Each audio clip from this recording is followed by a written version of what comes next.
40, 50대 남성들, 부산의 남성들은 대부분 알고 있습니다. 예전에 뭐 테니스공이나 아니면 그것들 야구를 했잖아요. 손야구를 했었잖아요. 기본적으로 딱딱한 공을 홍큐공이라고 얘기를 합니다. 홍큐라는 게 일본어로 근본 본자에다가 공구자를 써가지고 근본의 공이라는 일본식 발음이거든요. 딱딱한 공으로 야구를 할 때는 홍큐공으로 야구한다 하고 말랑말랑한 고무공으로도 야구도 하기도 했잖아요. 그 부드러운 공은 낭큐공이라고 하는데 그래요? 달라요? 홍큐, 낭큐라고 해서 40, 50대 남성분들은 거의 알고 계시더라고요. 같은 단어도 억양 하나로 전혀 다른 뉘앙스를 만들어낸다는 거, 그게 사투리의 매력이기도 하죠. 오늘은 지역의 풍경과 사람들의 표정을 담은 부산 사투리 101개를 담은 책이죠. 쓰잘데기 있는 사전의 저자, 부경대학교 양민호 교수 모시고 얘기 나눠봅니다. 교수님 안녕하세요. 안녕하세요. 네, 반갑습니다, 교수님. 네. 자, 교수님 주전공이 사회언어학이십니다. 네. 한국방언학회 연구이사로도 계시는데 언어 쪽에는 어떻게 관심을 갖게 되셨습니까? 네, 저는 기본적으로 언어학 그것 중에서도 일본의 사회언어학에 관심이 많았습니다. 그래서 지역의 말투나 억양에 늘 관심이 있어가지고요. 예전부터는 왜 한국어하고 일본어가 다르지? 혹은 왜 남자와 여자의 말투가 다르지? 혹은 세대별로 다르지라는 부분에 관심을 갖다가 지역어 역시 전라도와 경상도가 다른다는 것들을 흥미를 느껴가지고 그 부분에 관심을 갖게 되었습니다. 그러시군요. 최근에 이제 최민경 교수님과 발간하신 앞에 있는 이제 쓰잘데기 있는 사전이라는 책을 발간하셨는데 왜 책 제목을 쓰잘데기 있는 사전이라고 지으셨는지도 궁금합니다. 네, 기본적으로 이거는 그 호밀바 출판사하고 그 연락을 주고 받으면서 서로 정하긴 했는데 기본적으로 사투리의 가격을 한번 매겨보면 어떨까라는 생각을 좀 했습니다. 그래서 어떤 말은 웃음을 주고 또 어떤 말은 위로가 되고 또 어떤 건 들으면 옛날 생각이 나는 말들이 있잖아요. 그래서 그게 보면 사투리는 그냥 말이 아니라 가치 있는 자산이 아닐까라는 생각이 들었습니다. 그래서 쓰잘데기 있는 사전이라고 그 협의를 받고요. 그다음에 이 표현은 오히려 너무 쓰잘데기 없는 말이 아니고 이 사투리라는 것 자체가 실제적으로 사람의 마음을 움직이는 가치 있는 사전이라고 생각이 돼서 쓰잘데기 있는 사전이라는 책명을 짓게 되었습니다. 그러시군요. 교수님에 대해서 좀 조사를 해보니까 또 그 태어나신 곳은 부산이 아니시더라고요. 네, 그렇습니다. 전북으로 알게 됐는데 네네. 부산에 처음 오셨을 때 부산 말이 좀 낯설지 않으셨습니까? 네, 그렇습니다. 그래서 그 같이 학교에 있다 보니까 같이 동료 교수님이 언젠가 그 복숭아를 들고 오시면서 이 복숭아 되게 헐습니다.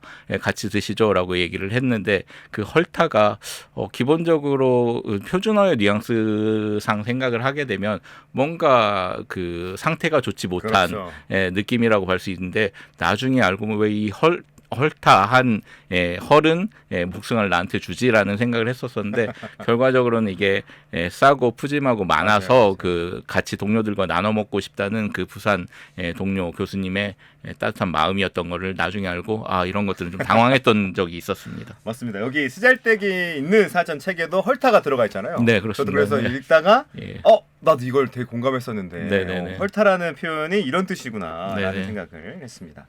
아무튼 저도 서울에서 이제 오다 보니까 외지인이잖아요. 교수님도 외지인이신데 외지인으로서 가장 낯설었던 단어가 뭔지도 궁금한데요. 기본적으로 부산 사투리 자체는 뭐 낯설잖아요. 전체적으로 다 낯선데 그 안에서 이거는 표준어로는 있는데 되게 낯선 단어가 하나 있었는데 한코스라는 라는 단어입니다. 그게 예를 들어서 이 부산 CBS로 오기 전까지 몇 정거장 우리는 몇 정거장 몇 개 역을 간다라고 다음 역이라고 얘기하는데 부산에서는 한 코스, 두 코스라고 얘기를 하더라고요. 그런데 그러니까 이것들은 부산의 지형하고도 좀 닮아 있어서 삼복도로라는 것들은 꾸불꾸불한 도로들이 많잖아요. 그래서 이런 코스라는 것 자체가 꾸불꾸불한 곳들을 한 군데, 두 군데, 세 군데 들러서 간다라는 의미에서 그래서 부산뿐만 아니라 조금 그 경북까지도 사용은 하는 것 같습니다만 한 코스라는 말을 듣고 처음에는 저는 음식의 코스라는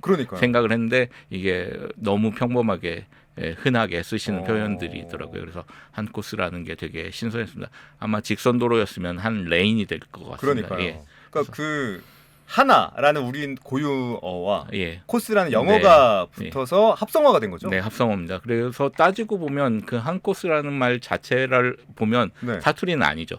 그 단어 그 표기로만 본다고 하면. 근데 지역 실제 때문에 생긴 약간 저는 그런 부분도 있지 않을까라는 생각을 좀 해봤습니다. 그거는 검증된 부분이 아니라 이 어원이라는 것 자체가 약간 추정의 영역이 있다 보니까 네. 그 부산의 지형적 부분도 있어서 그다음에 지하철에 처음에는 버스에서 사용을 했는데 지하철에서도 다음 정거장, 다음 역 이야기할 때도 한 코스, 두 코스 사용을 하고 있습니다. 교수님 그 부산 사투리랑 전북 사투리랑 또 특징이 좀 다를 것 같은데 이 특징도 좀 차이를 구별해서 해주시면 좋을 것 같습니다. 네, 부산 사투리는 기본적으로 높낮이, 고저 악센트가 베이스가 되는 거고요. 전라도 사투리는 높낮이는 거의 없다고 보면 될 것 같습니다. 그리고 약간 어떻게 보면 표준어하고 비슷한 길이로 의미 차이를 구별을 하고 있고요. 그다음에 그 동남방언이라고 하는 이 경상도 사투리는 뭐뭐 했노, 뭐뭐 뭐뭐 한데이라는처럼 단정적이고 직설적인 표현이 있다고 한다면 서남방언, 전라도 방언이긴 한데요. 잉, 뭐뭐 해라잉처럼 뭔가 정감 있고 약간 누그러지는 느낌의 의문성 표현이 있습니다. 그리고 경상도 쪽은 자음이 좀 강하고, 자음. 그다음에 그 전라도 쪽은 모음이 조금 더 많아서 이중 모음 같은 것들이 많습니다. 결과적으로 얘기한다면 경상도는 억양이 크고 강한 반면에 전라도는 어미의 말투가 약간 부드럽다라고 생각이 돼서 아마 경상도는 무뚝뚝하고 전라도는 뭔가 그렇지 않다라는 그 스테레오타입이 정해진 것 같습니다. 확실히 근데 구별은 할 수 있는 것 같아요. 그렇죠? 또 의미는 같은데 전북과 부산이 다르게 쓰는 단어도 있습니까? 네, 지금은 많이 이제 정수기나 그다음에 생수를 저희들이 사 먹다 보니까 이 말투가 사라지고 있는데 오찬물이라는 말이 있습니다. 오차물이라는 게 있는데 오찬물은 이 일본어에서 오긴 왔습니다만 경상도 지역에서는 끓인 보리차. 예전에 응답하라 시리즈 보면은 델몬트 유리병에 들어있는 물이 보통 오찬물이라고 많이들 얘기를 했는데 그것들은 기본적으로 경상도 쪽은 보리차 한정이라고 본다고 한다면 전라도 쪽은 그게 결명자차일 수도 있고요. 다른 뭐 보리차일 수도 있고요. 그래서 약간 더 어떻게 보면 전라도 쪽은 더 넓다라고 볼 수도 있다고 생각이 됩니다. 그리고 봉다리는 뭐 양쪽 그 전라도거나 경상도거나 아니면 약간 전국적으로도 많이 쓰는 말투인 것 같습니다. 그러니까 비닐봉지죠?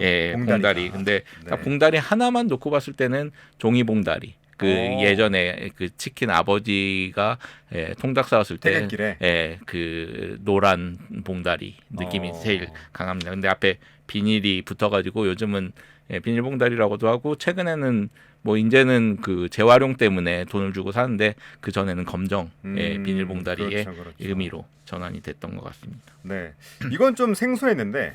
중심에서 멀어질수록 공유하는 말이 많다라는 말에 이제 방언 주권론 파동설이라는 말도 있더라고요. 이거에 대한 설명도 좀 부탁드리겠습니다. 네, 방언 주권론 방언 파동설이라고 있는데 이거는 뭐 방언학에서는 좀 유명한 학설입니다. 그래서 돌멩이를 하나를 호숫가에 딱 던졌을 때 가운데 중심에서부터 이 물결처럼 계속 멀어지잖아요. 그러면은 그 새로운 말이 들어온다고 하면 그 말이 중심지에서는 사라지고 주위에 남는다라는 이야기입니다. 그래서 사실은 정지라든가 아니면 가시나 약간 그렇지만 가시나라는 표현 중세국어에 있었던 말들인데 이런 말들이 들어오면서 그러니까 그 경성에 들어오면서 경성 지역에는 이제는 사라져 가고 있지만 그 지역 뭐 전라도나 아니면 뭐 경상 그다음에 강원 이쪽에선 남아 있으면 뭔가 거리상으로는 되게 멀게 느껴지지만 왜 똑같은 말을 사용하지라는 그 이야기를 할 때 이런 방언 주권론 파동설을 이야기를 하고 있습니다. 그렇군요.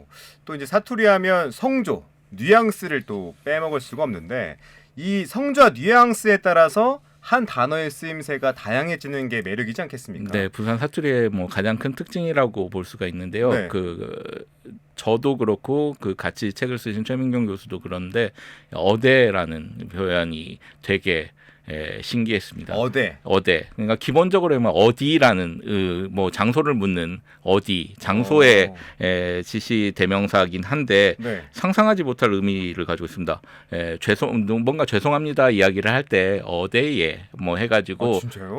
그런 말들을 쓰고 있고요. 괜찮아 별것 아니야라는 거 어대라고 얘기를 하기도 하고 약간 겸양 표현과 그러니까 그 부산 토박이가 아니어서 약간 바리에이션을 잘 구사는 못합니다만 네. 어대 뭐 그 높낮이에 따라서 어대에 해가지고 나 괜찮아 그 뭐 이것들 뭐 약간 겸손한 표현으로 사용하는 말이 있습니다. 그래서 그렇군요. 그 책에도 있는데 제가 표현으로는 조금 하기 어렵습니다. 이게 아니 근데 방송을 들으시는 분들께서 네. 부산 분들이실 것 같은데 전주 출신이고 네. 서울 출신이 지금 부산 사투리에서 얘기하고 되게, 있으니까 약간 좀 낯설긴 합니다. 낯설긴 하네요. 이게. 자, 사실 이제 부산 사투리 하면 경제성이나 또 편의성이 높은 말이다라는 생각이 드는데 한 단어로 여러 뉘앙스를 풍길 수 있지 않겠습니까? 네. 굉장히 축약적인 단어도 많다고 하는데 네, 소개해 주세요. 부산을 대표하는 그 한 글자 단어들 많죠. 마, 그렇죠. 야구장에서. 그다음에 그다음에 손 이런 것들이 있는데 마는 싸울 때도 사용을 합니다만 친구를 부를 때도 사용하고 기세를 올릴 때도 씁니다. 특히 부산하면 롯데자이언츠 야구죠. 아니겠습니까? 예, 그래서 예. 거기에서는 응원 구호로도 많이 사용을 하고요. 그다음에 얘는 부를 때도 놀랄 때도 되물을 때도 그다음에 높임말 종결 어미로도 얘를 쓰거든요. 아니 전 신기했던 게 뭐 대답 뭐 이런 거 할 때 예 쓸 수 있는데 부를 때 예라고 하는 예. 거 너무 신기하지 않습니까? 그렇습니다. 여기 좀 와보세요라고 할 때 예를 쓰는 표현도 되게 얘기했고요. 네. 그다음에 문말에도 어대에 아까 어대에서 어. 예가 또 들어가는 경우도 있고요. 좀은 짜증, 그다음에 부탁, 타이름, 귀여움까지 전부 다. 귀염도 있어요. 예, 좀 해가지고 뭐 그런 그 대표적인 단어가 손은 뭐예요? 손? 손은 기본적으로 두 가지 추측을 할 수 있는데요. 네. 이놈의 손 하면 자손의 그러니까 이 녀석에 이 해당되는 녀석. 귀여운 의미의 귀여운 의미의 뜻이긴 한데 이게 약간 어르신들이 많이 사용을 합니다. 그래서 이놈의 손아 하면 이 녀석 정도 해가지고 손주들 얘기할 때 아이고 이놈의 손아라고 얘기해서 아이고 이 녀석아 우리 똥강아지 할 때 그런 느낌으로도 쓰는데 그 자손에서 손의 의미도 있고요. 네. 손 없는 날에 귀신의 손 손의 네네. 의미도 있는 것 같습니다. 그래서 뭔가 나무랄 데 없는 그 자식의 그 귀여운 그 호칭 정도라고 보시면 될 것 같습니다. 그래서 그러니까 학교 선생님이 아이들을 혼낼 때도 이놈의 손 이렇게 쓸 수 있는 겁니까? 학교에서는 잘 안 쓰고요. 그래요? 거의 그 가정에서 집안에서 그 친척들끼리 많이 쓰는 것 같습니다. 그렇군요. 네. 자, 뭐 부산말 하면 흔히 뭐 이제 좀 무뚝뚝하다, 네네. 좀 세다, 네. 좀 거세다, 직설적이다 이렇게 생각할 수도 있는데 예. 구조적으로 봤을 때 왜 이렇게 좀 느껴지는 걸까요, 교수님? 아까도 말씀드렸는데 일단은 높낮이 높낮이 때문에. 성조가 있는 단어가 많고요. 그 다음에 리듬감이 강해서 느껴지는 것 같습니다. 그래서 듣는 사람이 느끼기엔 조금 투명스럽게 느껴지긴 한데 예를 들어서 조금 그래야 되는데 좀 그러고 좀. 그다음에 하지 마라 뭐 그런 것들이 있고요. 의문적으로도 약간 느낌이 있는 것 같습니다. 그래서 예를 들어서 이런 억양들이 좀 세게 느껴지는 것 같아서 그 모음들이 기본적으로 아까 적다라고 얘기했잖아요. 그렇기 때문에 뭔가 그 더 강하게 느껴지는 거. 이중 모음을 표현한 것들을 좀 단모음으로 표현한다던가 그런 것들이 있어서 그런 것 같습니다. 그래서 그런데 이렇게 무뚝뚝하지만 그 안에는 정서적인 언어가 정서적 언어. 예를 들어서 그 예. 감정의 결이 촘촘하게 담겨 있는 아까 예를 들어서 뭐 손이라든가 뭔가 겉으로는 되게 세게 얘기지만 거기에 숨겨진 내 손주 내 자식들을 사랑하는 마음이 담겨져 있다라고 생각할 수 있을 것 같습니다. 네, 저는 서울에서 이렇게 내려왔는데 부산으로 그때 좀 어려웠던 게 느그, 네. 그다음에 니. 네. 이 표현이 너무 힘든 거예요. 네. 그러니까 너희, 네. 그다음에 너 이렇게 네. 표현했는데 여기 네. 왔더니 네. 니에라 하고 네. 느그 팀장 네. 이렇게 얘기해서 좀 마음의 상처를 받았던 기억이 있어요. 거기가 막 성조가 없다고 하면 좀 덜 상처를 받으셨을 그러니까요. 텐데 성조가 네. 있어서 느그라는 부분이 네. 생각보다 약간 비수처럼 꽂히는 맞아요. 경우가 있는 것 같습니다. 왜냐면 서울에서 싸울 때 예, 니 막 이렇게 예, 표현하는데 여기서는 그냥 너가 니니까. 니는 되게 많이 사용을 하는 그쵸. 것 같습니다. 예. 근데 또 이런 거센 이미지와 달리 부드러운 것도 좀 있지 않겠습니까? 부드러운 것도 있고요. 약간 부산만의 그 독특한 그 단어들이 있습니다. 예를 들어서 예. 에비다라는 게 있는데 에비다. 와이리 에빈노라는 것도 아까 손하고도 연결해서 얘기했는데 이놈의 손아 와이리 에빈노라고 얘기를 하면 에비다라는 건 야위다라는 뜻이거든요. 근데 그냥 마른 게 아니라 뭔가 그 더 사랑을 주고 싶고 뭔가 손주들 오면은 뭔가 챙겨서 먹이고 싶은 할머니의 약간 그 감정이 담겨져 있는. 그러니까 사실은 그 몸이 마르지 않은 그 자기 손주나 아니면 자식들을 보더라도 와이리 에빈노 뭐 좀 먹여라라는 식으로 그 감정들이 할머니의 사랑스러운 그 정이 담긴 단어라고 볼 수 있습니다. 그걸 그리고 에비다라고 하는군요. 에비다라고 얘기를 합니다. 그래서 에빈노라는 형태로 많이들 사용하는 것 같습니다. 그렇군요. 예. 자, 이제 부산은 일본과 지리적으로 가깝지 않습니까? 네네. 그래서 부산 사투리에 일본어가 많이 남아 있다. 또 일본 문화가 남아 있다라는 말도 들어봤어요. 이건 어떤 의미인가요? 기본적으로 이 부산 사투리를 하면서 그 찾아본 것 중에서 어원을 찾아본 것 중에서 상당히 일본어에서 건너온 것들이 있는 것 같습니다. 그래서 저희들이 몇 가지 소개를 했는데 넷네 애들 재울 때 뭐 코자자라고 아마 표준어에서는 얘기를 하는데 코 자자 할 때 이 부산 쪽에서 넷네하자라고 하는데 넷네스르라고 그 재울 때 하는 그 일본 표현이 있고요. 이게 일본어예요? 그리고 홍큐공 아마 아나운서님은 잘 모르시고 처음 들어봤어요. 그리고 제가 이것들을 조사를 하다 보니까 많은 분들이 알지 못하긴 하더라고요. 근데 40, 50대 남성들, 부산의 남성들은 대부분 알고 있습니다. 그 운동장에서 예전에 뭐 테니스 공이나 아니면 그것들 야구를 했잖아요. 손야구를 했었잖아요. 그때 조금 손야구나 아니면 뭐 막대기로 야구를 했었는데 기본적으로 딱딱한 공을 가리켜서 홍큐공이라고 얘기를 합니다. 홍큐라는 게 일본어로 근본 본자에다가 그 공구자를 써가지고 근본의 공이라는 일본식 발음이거든요. 결국은 진짜 공, 딱딱한 공으로 야구를 할 때는 홍큐공으로 야구한다 하고 그 다음에 약간 부드러운 그 말랑말랑한 고무공으로도 야구도 하기도 했잖아요. 안 하셨나요? 네. 했습니다. 야구를 했을 때 그 부드러운 공은 낭큐공이라고 하는데 그래요? 달라요? 홍큐, 낭큐라고 해서 40, 50대 남성분들은 거의 알고 그래요? 계시더라고요. 근데 실제로 찾아보니까 이 홍큐공, 낭큐공을 인터넷 사이트에서도 팔기도 하더라고요. 진짜요? 그래서 사투리가 검색하면 나와요? 나옵니다. 오, 신기하다. 거꾸로 네. 부산의 사투리가 일본어로 건너간 대표적인 사례가 있는데 그건 뭐예요? 찌짐. 여기선 찌짐? 찌짐이라고 하잖아요. 부침개? 부침개. 예. 전구지 찌짐이라고 하면 부추전이잖아요. 근데 이 찌짐이라는 게 뭐 한국과 일본이 가깝다 보니까 교류가 많습니다. 그리고 교류가 많다 보니까 부산 사투리가 일본으로 건너가서 찌짐이라고 표현이 됐는데 이게 부산 사투리가 건너간 일본어. 그래요. 일본에서는 그럼 찌짐이란 말을 쓰고 있는 거네요. 그대로 씁니다. 근데 그게 부산의 영향을 받았다. 왜냐면은 그 한국어의 영향을 받았다고 하면 전이라는 게 부침으로 넘어갔어야 되는데 찌짐이 넘어가서 찌짐이가 되었기 때문에 그게 그 일본 전역에서 통용되는 일본어이기 때문에 그렇군요. 일본에도 영향을 준 부산 사투리입니다. 네네. 자, 부산 사투리와 일본어 억양이 비슷하다는 속설도 있는 걸로 알고 있는데 경상도 사람이 그래서 일본어를 배울 때 쉽게 배울 수 있다라고 하는데 실제로 그렇습니까? 실제로 그런 것 같습니다. 일본에서 저는 유학을 했는데 그 같이 온 그 지역 출신들을 보면 뭐 개인차는 있겠지만 부산 쪽에서 경상도 쪽에서 오신 그 여학생들이나 아니면 남학생들도 기본적으로 성조를 가지고 있는 말을 하다 보니까 일본어는 고저 악센트거든요. 높낮이 거기도 그렇기 때문에 상대적으로 이 높낮이 배우는 거는 훨씬 더 수월하죠. 그래서 일본어의 실력은 동등하다고 하더라도 기본적으로 자연스러운 일본어 표현을 더 잘할 수 있는 거잖아요. 자연스러운 일본어는 훨씬 경상도 쪽이 강한 것 같습니다. 그리고 일본도 모음이 많지 않거든요. 모음이 적은 거하고 그 다음에 기본적으로 된소리 발음이 잘 안 되는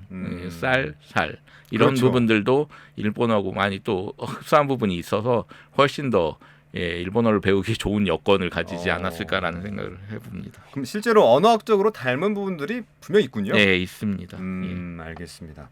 아까 제가 오프닝에서도 했지만 이와 이 네, 이것도 좀 다르지 않습니까? 네네. 구분해서 하잖아요. 예, 쌍이응이 있는 듯한 느낌이 들 때가 있어요. 네네. 그러니까 이랑 이 예. 차이인데 이것도 확실히 구별이 되는 것 같아요. 네네. 맞습니까? 예, 그 구별이 되는 것 같습니다. 그래서 저희는 뭐 아까 이해 이승 아나운서님은 설명을 했는데 일요일처럼 맞아요.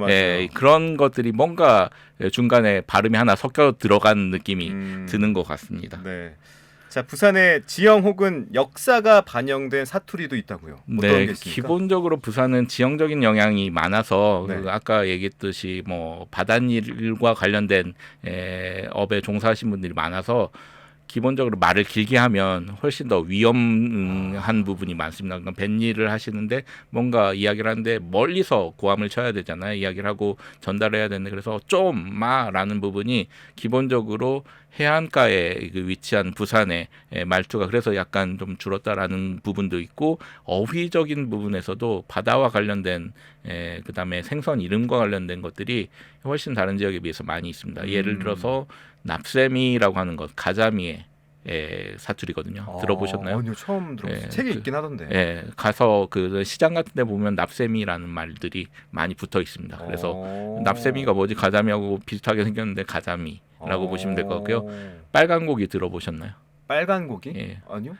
소고기나 돼지고기 생각이 나시죠? 아니에요? 그게 아닙니다.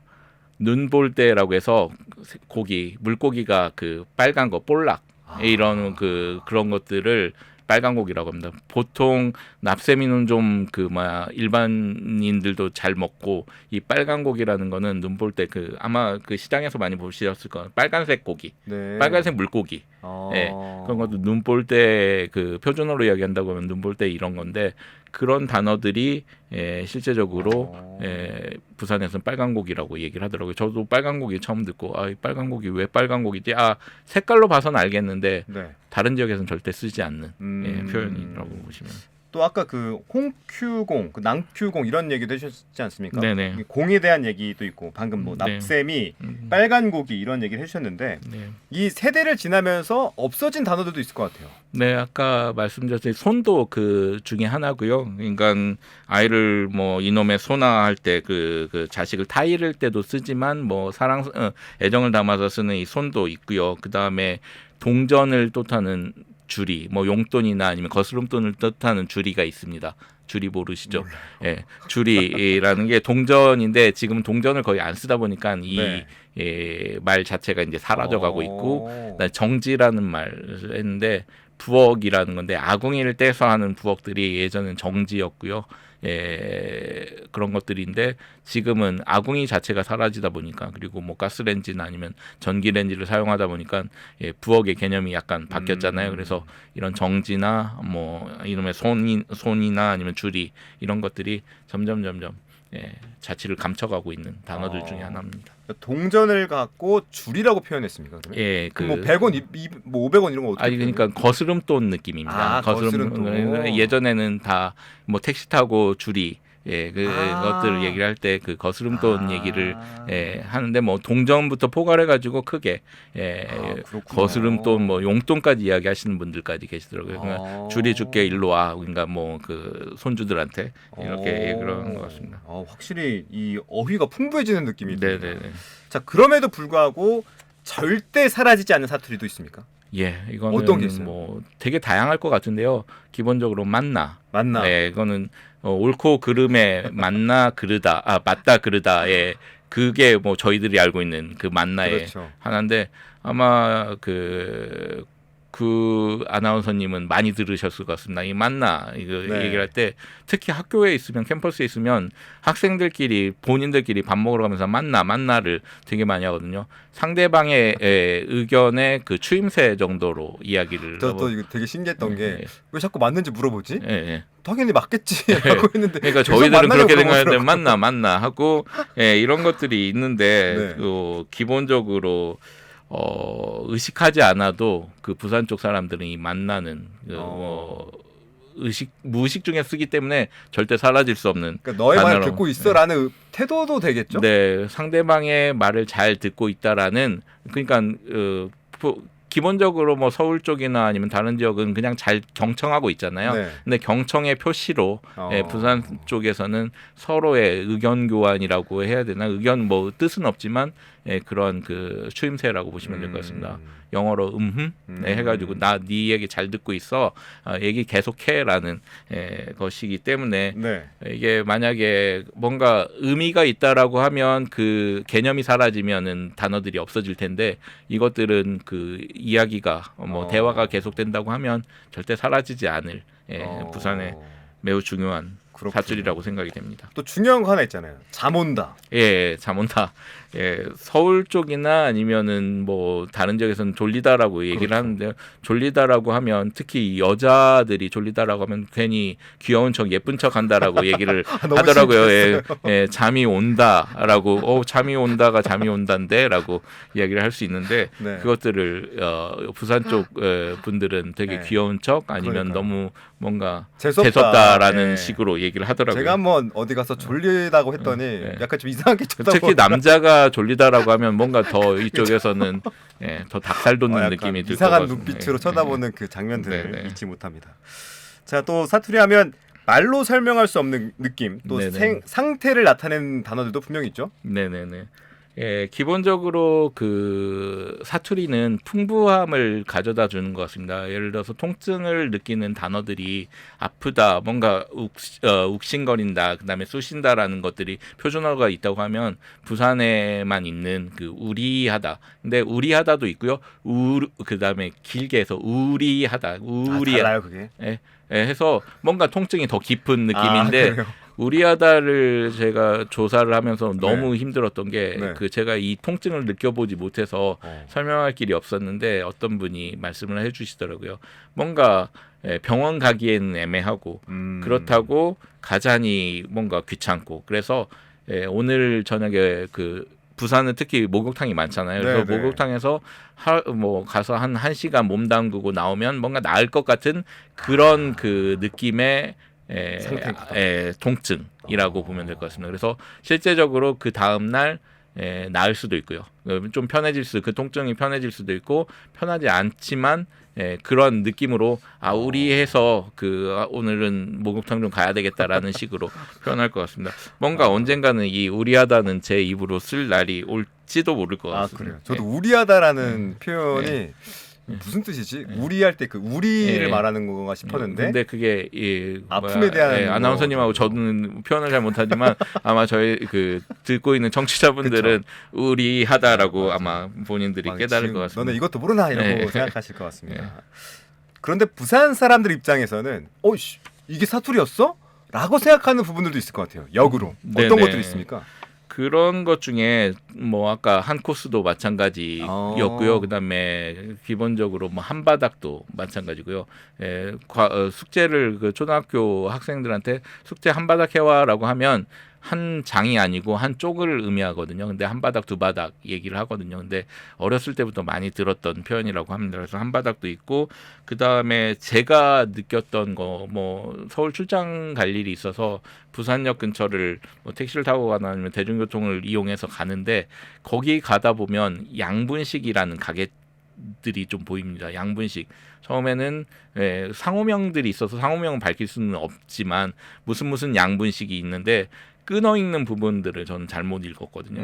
무슨 양 분식인 줄 알았어요. 뭐예요 양분식? 양분식은 분식과 서양식, 경양식이 합쳐진 의미입니다. 그래서 양식과 분식. 1980년대, 90년대에 좀 부산 지역에서는 활발히 쓰였고 지금도 남아 있는 가게들이 있습니다. 아마 인터넷 검색해 보시면 무슨 양분식으로 검색해 보면 많이 등장을 하는데 기본적으로 밀가루들이 많이 들어왔을 때, 뭐 군수 용품으로 많이 들어왔을 때부터 분식들이 활성화가 됐는데 네. 그 이후에 뭐 지금은 많이 없지만 그 분식집은 비우가스, 비프, 커틀렛, 비우가스라든가 아니면은 양배추를 많이 넣은 그 햄버거라든가 아니면 돈가스 같이 그 국수랑 같이 파는 어떻게 보면 김밥 땡땡처럼 지금은 그런 느낌으로 다 변했지만 그 당시에는 매우 파격적인 그런 식당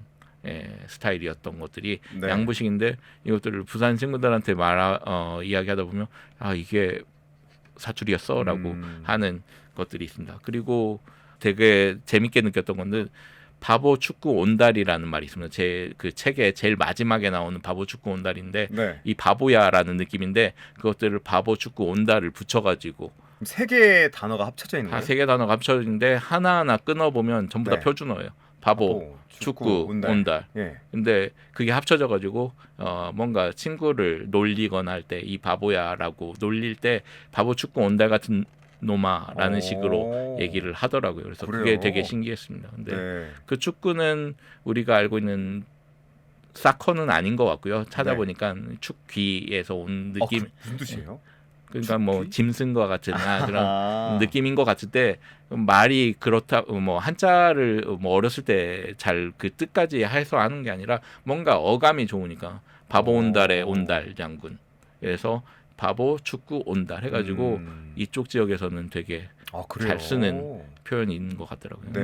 그것들을 들으면 예전에는 썼는데 지금 잘 안 쓰는데 라고 아마 이 방송을 또 듣게 되시면 또 한번 바보 축구 온달 썼었지라고 라고 생각을 하실 겁니다. 네. 땡초는 어떻습니까? 땡초도 원래 땡고추에서 사투리였다면서요? 온 걸로 보고 있는데요. 그것들을 줄여가지고 땡초라고 하는 것 같습니다. 근데 기본적으로 매운 고추나 아니면 청양고추라고 주로 쓰셨잖아요. 네네. 그래서 시장 같은 데 가보면 우리가 땡초 주세요라고 할 때는 식당에서는 얘기하는데 시장 같은 데 가보면 그 마트 같은 데 보면 매운 고추 아니면 청양고추라고 쓰여 있고 땡초라고는 잘 안 쓰여져 있는 것 같아요. 최근에는 이 땡초가 어떻게 보면은 전국적으로 좀 퍼져 나가 가지고 알아는 듣는 것 같습니다. 매운 맞아요. 고추에 대체로 알아듣는 것 같습니다. 네.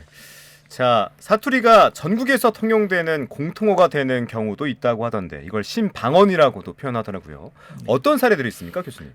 땡초도 어떻게 보면은 이 부산 동남방언권에서 진출한 단어라고 생각이 되는데 기본적으로 이 신방언이라는 개념이 있는데요. 그것들은 젊은 세대들이 지역에서 썼던 것들이 중앙으로 진출하는 새로운 형태의 스타일의 방언들을 신방언이라고 얘기를 하는데 그거에 뭐 많은 단어들은 없지만 제가 이 책에서 썼던 걸로는 짜치다. 라는 것들이 원래 보잘것없다, 값어치 없다라는 뜻인데 이것들이 수준이 낮다, 좀 별로다라는 식으로 의미가 약간 확장돼서 전국적으로 쓰는 것 같습니다. 그래서 젊은 세대들이 많이 쓰는 것 같아서 지역을 넘어서 전국에서 쓰는 그런 새로운 개념의 사투리, 그것들을 신방언이라고 실제적으로 규정을 하고 있습니다. 뭐 언어학적으로도 이거는 이런 새로운 언어 습관 형태가 있다라고 보고가 되어 있다 보니까 이런 것들을 찾다 보니까 저희가 조사한 그 사투리 안에서 짜치다 정도가 되지 않을까라는 생각을 해봤습니다. 네. 자, 지금까지 많은 부산 사투리를 연구하시면서 부산다운 말은 어떤 말이라고 생각하셨는지 좀 정리해 주시죠. 책 서문에도 적긴 했는데 사람의 체온을 전하는 말인 것 같습니다. 그래서 기본적으로 부산 하면은 뭐 산도 있고 강도 있고 바다도 있고 그래서 바다와 골목을 살아낸 사람들의 감정을 담아낸 정서적인 언어고요. 어떻게 보면 현실적으로도 사투리는 격이 낮다라고 했던 그런 예전에 그런 사고에서 지금은 사투리는 보존해야 될 가치가 있는 하나의 언어라고 보고 있습니다. 그래서 책 제목에도 있듯이 그 쓰잘데기 있는 그런 그 사투리입니다. 근데 부산다운 말이라는 것들이 그 말을 봤을 때 아까 지형적으로도 부산스러움을 느끼고 있는 것들이 부산 같은 말인데 네. 실제적으로는 누군가에게 그 부산 지역의 고향이기도 하고 추억이기도 하고 아까 얘기 들었던 이 단어를 떠올리면서 그때 이렇게 말했었지 우리 할머니가 이렇게 말씀하셨지라는 것들을 떠올릴 수 있는 어떻게 보면 하나의 그 앨범이라고 생각이 됩니다. 그래서 이 사투리는 너무 고치려고 노력하지 마시고 있는 그대로의 언어를 자랑해 주셨으면 좋겠습니다. 그래서 부산 사투리는 우리가 지켜야 될 어떻게 보면 지역의 보물이고 문화재라고 생각이 됩니다. 네. 또 저한테 이제 책을 한 권 또 선물해 주셨는데 그 앞에 지역어가 살 길입니다라고 네. 적어주셨거든요. 네. 그런 걸 보면 진짜 보배이고 우리가 또 갖추고 갖춰가야 할 언어라고 생각이 듭니다. 하지만 사투리는 사전에 거의 등재되어 있지는 않습니다. 입에서 입으로 전해지면서 지금까지 살아남은 말들인 만큼 그 말에는 지나온 시간들이 가득 담겨 있죠. 읽을수록 정다운 책입니다. 사투리가 궁금하셨던 분들, 색다른 언어의 재미를 느껴보고 싶었던 분들, 쓰잘데기 있는 사전 한번 읽어보셔도 좋겠습니다. 자, 지금까지 매거진 초대석 부경대학교 양민호 교수님과 함께했습니다. 교수님 오늘 귀한 말씀 고맙습니다. 감사합니다.